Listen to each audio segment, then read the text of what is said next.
오늘은 우리 기독교의 최대의 절기인 부활주일입니다. 우리가 믿는 예수님에 대하여 무엇을 믿느냐? 부활입니다. 다시 살아나신 사망 권세를 이기시고 부활하신 우리 예수님을 기념하기 위하여 우리는 주일이라는 주의 날이라고 하는 날이 있고 1년 중에서 다시 한번 우리가 새롭게 하기 위한 주일이 부활주일입니다. 매 주일은 부활주일이라는 것을 기억하시고 그 중에서 1년 중에 절기로 정했습니다. 이것은 이미 우리 믿음의 선배들이 정한 것이지만 성경적이고 성경대로 다시 살아나신 예수님에 대한 절기를 여러분 다시 한번 기억하시기를 축복합니다. 오늘 말씀의 제목은 부활의 증인입니다. 부활의 증인은 1절 가운데 보니까 여자들이 나오게 되고 그 여자들이 부활의 증인입니다. 감사한 일이죠. 당시에도 지금도 아무래도 남자보다는 여자라는 차별적인 생각을 합니다. 이것은 차별해서는 절대 안 되는 일임에도 불구하고 그 당시에 그러했음에도 불구하고 여자들이 먼저 부활의 증인이다. 얼마나 하나님께서는 오히려 낮은 자, 약한 자를 들어서 크게 쓰시는 줄로 믿습니다. 내가 부족하다, 연약하다 하지만 결코 겸손한 자에게 은혜를 주시기 때문에 우리가 부족하면 겸손해지더라고요.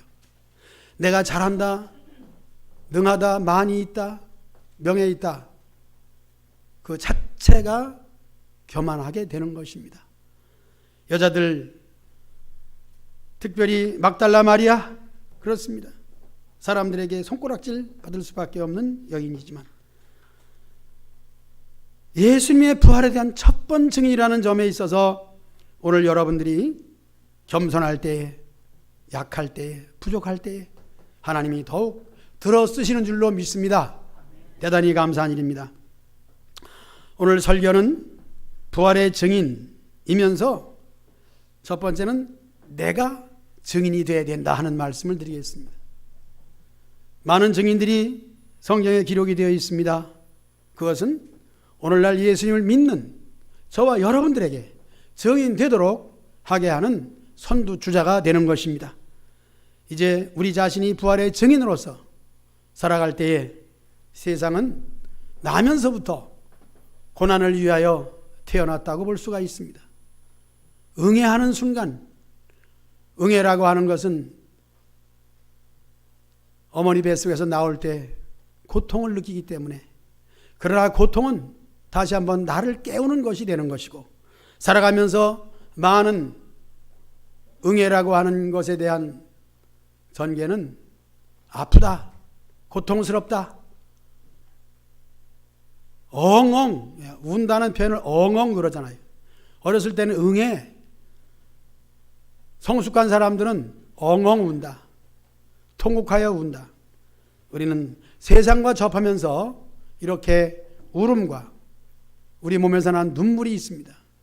그러나 이 모든 것들은 점점 우리로 하여금 이 세상에는 소망이 없다는 죽음으로 몰아가게 되어 있고, 그러한 가운데서 예수님이 부활하셨기 때문에 예수님을 믿는 사람은 세상에서는 소망이 없으나 예수님의 부활을 믿는과 동시에 이 믿음이 우리로 하여금 영원한 하나님의 나라의 소망으로 가득 차게 하고 든든하게 하고 정말 우리로 하여금 예수님을 믿기 잘했다 하는 믿음의 고백이 나오는 줄로 믿습니다. 여러분 한번 고백해 보세요. 이렇게 합시다. 내가 예수님 믿기를 참 잘했다. 시작.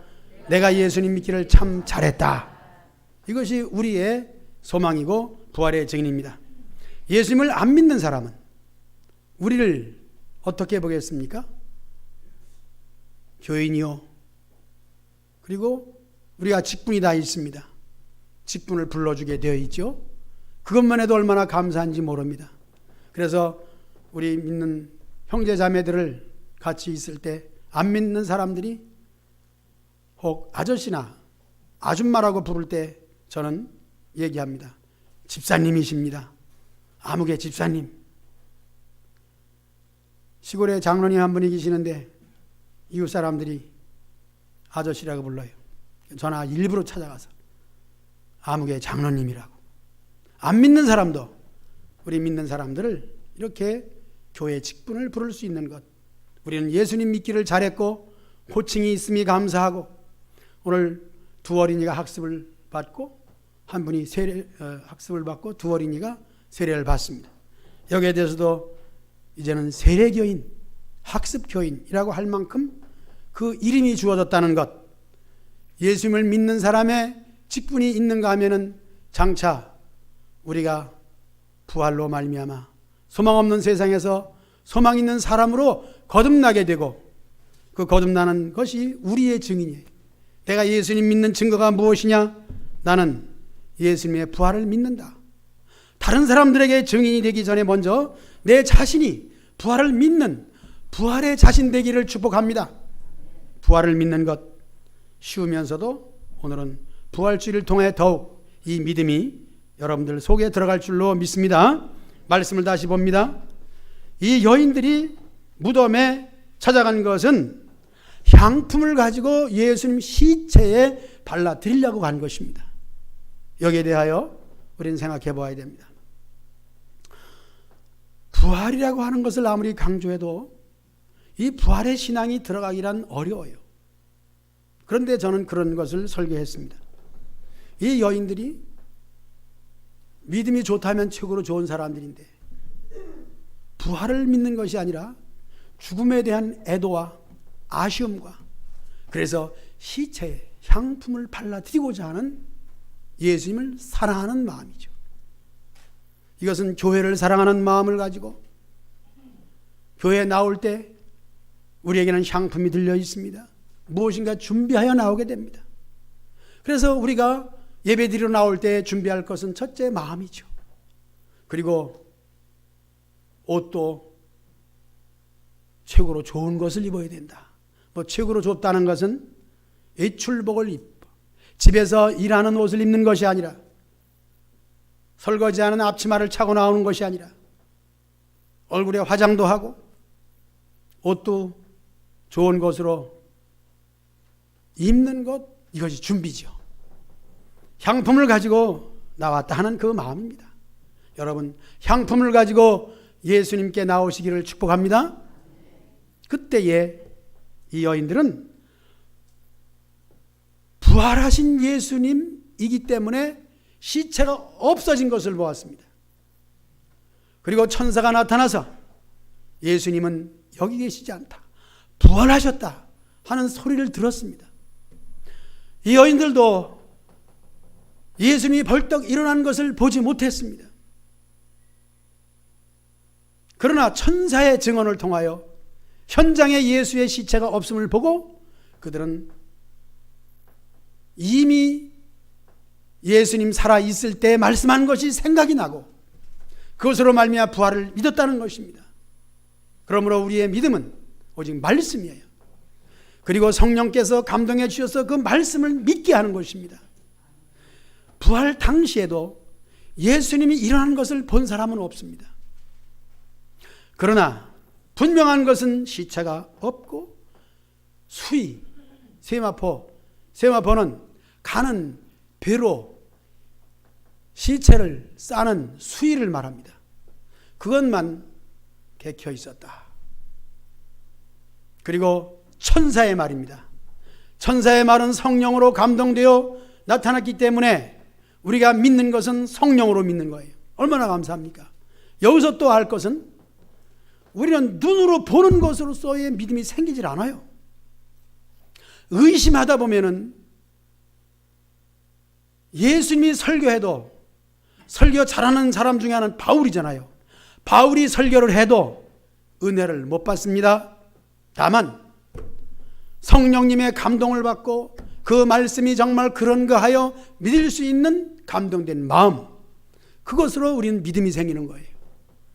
이 여인들은 현장에서 본 것으로 부활을 믿는 것이 아니라 천사가 말하는 소리를 듣고 말씀이 생각이 나서 성령의 감동으로 믿는 믿음의 사람이 되었고 부활의 증인이 된 줄로 믿습니다. 오늘 저와 여러분들이 믿음이 없죠. 연약하죠. 부족하죠. 그러나 여러분 마음속에 성령님이 역사하시고 때를 따라 주신 은혜로 말미암아 우린 믿음의 사람이 되는 줄로 믿습니다. 선물이에요. 믿음은 선물이에요. 이것은 사람이 주는 선물이 아니라 하나님께서 주시는 선물이기 때문에 이 믿음을 가질 수 있도록 구하시기를 바랍니다. 내게 부활의 신앙이 없습니다. 부활의 신앙을 주옵소서. 이 부활의 신앙은 최종적으로 우리가 부활할 때에 우리 자신 속에, 특히 죽음의 현장 속에 하나님께서 택한 백성들을 구원하시기 위하여 구원의 확신을 주는 거예요. 이것이 굉장히 중요한 것입니다. 왜 중요한 것이냐? 살아있을 때는 부족하다. 그러나 현장에 닥치고 보면 하나님께서 역사하신다 이겁니다. 그래서 우리의 믿음의 생활이 좀 부족한 것 같아도 살아가면서 생활 속에서 어떤 일을 당했을 때에 그때에 힘을 주셔요. 이것이 놀라운 일입니다.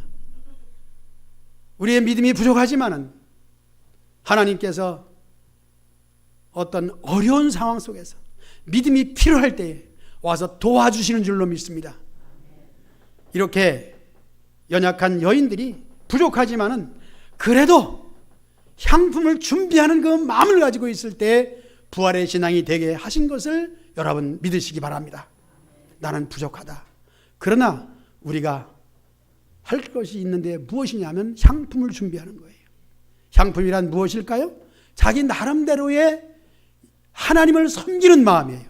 어떻게 섬길까? 내가 하나님을 어떻게 믿을까? 하는 그 열심이에요. 그 중심이에요. 그것은 있잖아요. 여러분이 교회 나올 때 벌써 준비한 것은 마음이잖아요. 교회 가야지. 갈 때 어떻게 갈까? 차를 타고 갈까? 걸어갈까? 어떤 옷을 입을까? 준비하는 거예요. 벌써 여기서부터 믿음의 동기가 되는 거예요. 예배드리러 나오는 성도들이 있을 때 교회의 존재 가치가 있는 거예요. 이제 그 다음 얘기 또 해야지. 오늘 성찬식이기 때문에 설교는 짧게 해야 된다고 생각을 합니다. 끝에 이제 보면은 이 사도들이 있는데 11절에 보니까 여기서도 우리에게 힘을 주는 말씀이에요. 이 11절은 맥 빠진, 김 빠진 사이다처럼 참 왜 이럴까? 그런 얘기가 적혀 있습니다. 읽어보겠습니다. 사도들은 그들의 말이 허탄한 듯이 들려 믿지 아니하나. 이것이 사도들이 할 짓이에요. 성경은 참으로 그대로 기록을 했습니다. 사도들은 그것을 믿었다. 예수님은 부활한 것이 확실해. 그렇게 하지 않았습니다. 하물며 오늘 저와 여러분들이 사도들만 하지 못하기 때문에 역시 그 말이 진짠가 가짠가 의심할 수 있다는 것입니다. 그럼에도 불구하고 베드로는 벌떡 일어나서 무덤을 찾아갔다는 것 또한 우리는 주목해야 될 말씀이라 생각이 됩니다. 확인하기 위해서 보았어요. 그리고 놀랍기도 했습니다. 그런데 베드로는 집으로 돌아갔다. 이것도 또한 어찌 수제자가 그럴 수 있겠는가 하는 이와 같은 모습 속에 우리 자신은 하물며 그만 못한 우리가 얼만큼 믿음이 강하고 부활의 증인으로 오늘 존재할 수 있겠는가? 그럴 수 없다는 것을 아시고 여러분 용기를 가지시기 바랍니다. 잘 해야 되는 사람이 잘 못했을 때 우리에게 용기가 생기는 거예요. 그것도 희한하죠? 그러므로 우리 자신이 부족하나 그 후에 제자들과 베드로는 어떻게 했어요? 성령을 받고 오순절에 성령을 받고 드디어는 그들이 부활의 예수님을 증거하기 위하여 순교까지 했다는 사실을 믿으시기 바랍니다. 우리가 부족하나 성령 받으면은 능히 부활의 증인으로서 이 세상 속에서 당당하게 하나님의 나라의 복음 증거자들이 될 줄로 믿습니다. 먼저 내 자신이 믿고 부활 증인이 되고 후에 닥치는 모든 일들을 통해서 그때마다 힘을 주셔서 하나님의 일꾼으로 예수님의 부활의 증인으로 나타날 줄로 믿습니다.